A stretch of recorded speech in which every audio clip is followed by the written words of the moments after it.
ਆਪਣੇ ਜਿਹੜੇ ਨਾਲ ਦੇ ਸੂਬੇ ਐਰੀਜ਼ੋਨਾ ਤੋਂ ਇਹ ਜਿਹੜੀ ਨਿਊਜ਼ ਆ ਰਹੀ ਆ ਬਿਗ ਬਿਊਟੀਫੁਲ ਬਿੱਲ ਦੇ ਵਿੱਚ ਜਿਸ ਦੇ ਵਿੱਚ ਇਹ ਪਿਛਲੇ ਸਾਲ ਜੋ ਸਾਈਨ ਕੀਤਾ ਗਿਆ ਸੀ ਜਿਹੜਾ ਸਨੈਪ ਪ੍ਰੋਗਰਾਮ ਆ ਸਪਲੀਮੈਂਟਲ ਨਿਊਟ੍ਰੀਸ਼ਨਲ ਅਸਿਸਟੈਂਸ ਪ੍ਰੋਗਰਾਮ ਅਗਲੇ ਇੱਕ ਦਹਾਕੇ ਦੇ ਲਈ ਉਸ ਦੇ ਵਿੱਚੋਂ 187 ਬਿਲੀਅਨ ਡਾਲਰ ਕੱਟ ਕਰ ਦਿੱਤੇ ਗਏ ਸੀ।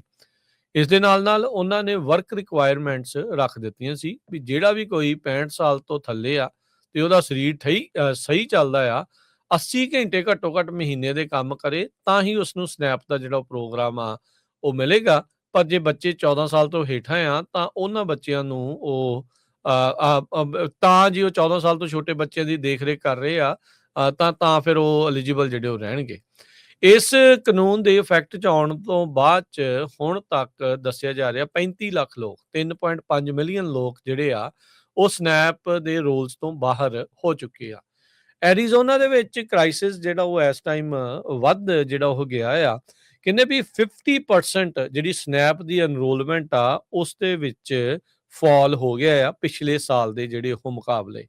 ਜਿਹੜੇ ਲੋਕ ਸਨੈਪ ਦੇ ਉੱਤੇ ਡਿਪੈਂਡੈਂਟ ਸੀਗੇ ਸਪਲੀਮੈਂਟਲ ਨਿਊਟ੍ਰੀਸ਼ਨ ਅਸਿਸਟੈਂਸ ਪ੍ਰੋਗਰਾਮ ਦੇ ਉੱਤੇ ਉਹਨਾਂ ਦੇ ਵਿੱਚੋਂ ਅੱਧੇ ਲੋਕ ਉਹਨਾਂ ਨੂੰ ਹੁਣ ਇਹ ਕਿਉਂਕਿ ਇਹ ਜਿਹੜੀਆਂ ਵਰਕ ਰਿਕੁਆਇਰਮੈਂਟ ਤੇ ਉਹ ਸਾਰੀਆਂ ਚੇਂਜਸ ਦੇ ਨਾਲ ਤੇ ਜਿਹੜੇ ਕੱਟ ਲਾਏ ਗਏ ਆ ਉਹਦੇ ਕਰਕੇ ਉਸ ਤੋਂ ਬਾਹਰ ਹੋ ਚੁੱਕੇ ਆ।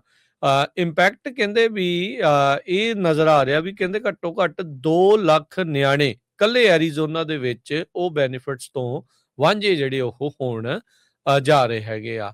ਬਿਊਰੋਕ੍ਰੈਟਿਕ ਹਰਡਲ ਕਹਿੰਦੇ ਵੀ ਇਸ ਟਾਈਮ ਇੰਨੀਆਂ ਜਿਹੜੀਆਂ ਉਹ ਜ਼ਿਆਦਾ ਆ। ਡਾਕੂਮੈਂਟੇਸ਼ਨ ਦੀਆਂ ਰਿਕੁਆਇਰਮੈਂਟਸ ਉਹ ਹੁਣ ਸਖਤ ਹੋ ਚੁੱਕੀਆਂ ਆ। ਪਹਿਲੋਂ ਕਹਿੰਦੇ ਵੀ ਰਿਟਨ ਪ੍ਰੂਫ ਜਿਹੜੇ ਕਹਿੰਦੇ ਵੀ ਜਿਹੜੇ ਸਮਾਲ ਜ਼ੈਲ ਟ੍ਰਾਂਸਫਰ ਦਾ ਬਰਥਡੇ ਗਿਫਟ ਦਾ ਜਿਹੜੇ ਕਿ ਰਿਕਰਿੰਗ ਇਨਕਮ ਨਹੀਂ ਆ ਉਹਨਾਂ ਦੀਆਂ ਵੀ ਪ੍ਰੂਫਸ ਜਿਹੜੇ ਉਹ ਮੰਗੇ ਜਾ ਰਹੇ ਆ। ਉਧਰ ਸਟਾਫ ਦੇ ਵਿੱਚ ਕੱਟ ਹੋਣ ਕਰਕੇ ਲੋਕਾਂ ਦੇ ਲਈ ਵੇਟ ਟਾਈਮ ਤੇ ਇਸ ਸਿਚੁਏਸ਼ਨ ਨੂੰ ਗੁੰਝਲਦਾਰ ਮਸਲੇ ਨੂੰ ਸੁਲਝਾਉਣਾ ਹੋਰ ਵੀ ਜ਼ਿਆਦਾ ਔਖਾ ਜਿਹੜਾ ਉਹ ਹੋ ਗਿਆ ਆ। ਕਹਿੰਦੇ ਵੀ ਲੋਕਾਂ ਨੂੰ 4-4 ਘੰਟੇ ਸਰਕਾਰੀ ਦਫ਼ਤਰਾਂ ਦੇ ਵਿੱਚ ਵੇਟ ਜਿਹੜੀ ਉਹ ਕਰਨੀ ਪੈ ਰਹੀ ਆ ਤੇ ਉਸ ਤੋਂ ਬਾਅਦ ਚ ਵੀ ਕੋਈ ਜਿਹੜਾ ਉਹ ਨਤਾਰਾ ਨਜ਼ਰ ਨਹੀਂ ਜਿਹੜਾ ਉਹ ਆ ਰਿਹਾ। ਫੂਡ ਬੈਂਕ ਵਾਲੇ ਜਿਹੜੇ ਆ ਉਹ ਕਹਿ ਰਹੇ ਆ ਵੀ ਸਾਡੇ ਵੀ ਹੱਥ ਹੁਣ ਖੜਦੇ ਜਾਂਦੇ ਆ। ਜਿਹੜੀਆਂ ਲੋਕਲ ਚੈਰਿਟੀਜ਼ ਆ ਉਹ ਕਹਿੰਦੇ ਵੀ ਡਿਮਾਂਡ ਇੰਨੀ ਕੁ ਜ਼ਿਆਦਾ ਜਿਹੜੀ ਉਹ ਵੱਧ ਚੁੱਕੀ ਆ ਕਿ ਇੱਕ ਜਿਹੜਾ ਸੇਂਟ ਮੈਰੀਜ਼ ਫੂਡ ਬੈਂਕ ਆ ਫੀਨਿਕਸ ਦੇ ਵਿੱਚ ਉਹ ਕਹਿ ਰਿਹਾ ਵੀ ਅਸੀਂ 1000 ਕਾਰ ਰੋਜ਼ਾਨਾ ਦੀ ਸਰਵ ਜਿਹੜੀ ਉਹ ਕਰ ਰਹੇ ਆ। ਸੋ 1000 ਪਰਿਵਾਰਾਂ ਨੂੰ ਉਹ ਜਿਹੜਾ ਉਹ ਰਾਸ਼ਨ ਦੇ ਰਹੇ ਆ ਇਸ ਫੂਡ ਬੈਂਕ ਦੇ ਜਿਹੜੇ ਉਹ ਜ਼ਰੀਏ।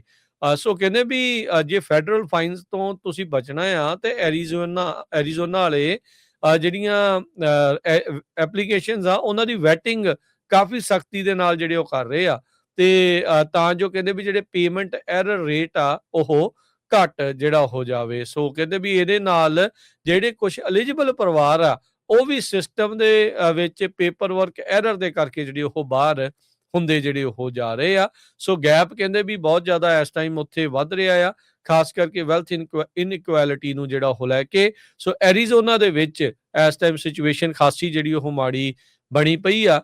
ਲੋਕ ਕਈ ਘੰਟੇ ਪਹਿਲਾਂ ਜਿਹੜਾ ਉਹ ਜਾ ਕੇ ਬਿਲਡਿੰਗਾਂ ਖੁੱਲਣ ਹੋਣ ਤੋਂ ਜਾਣ ਤੋਂ ਪਹਿਲਾਂ ਜਿਹੜਾ ਉਹ ਜਾ ਕੇ ਫੂਡ ਬੈਂਕਾਂ ਦੇ ਬਾਹਰ ਤੇ ਹੋਰ ਥਾਵਾਂ ਦੇ ਉੱਤੇ ਦਫ਼ਤਰਾਂ ਦੇ ਬਾਹਰ ਜਿਹੜੇ ਉਹ ਲੱਗੇ ਹੋਏ ਆ ਵੀ ਉਹਨਾਂ ਨੂੰ ਕੋਈ ਸਾਧਨ ਜਿਹੜਾ ਮਿਲ ਸਕੇ।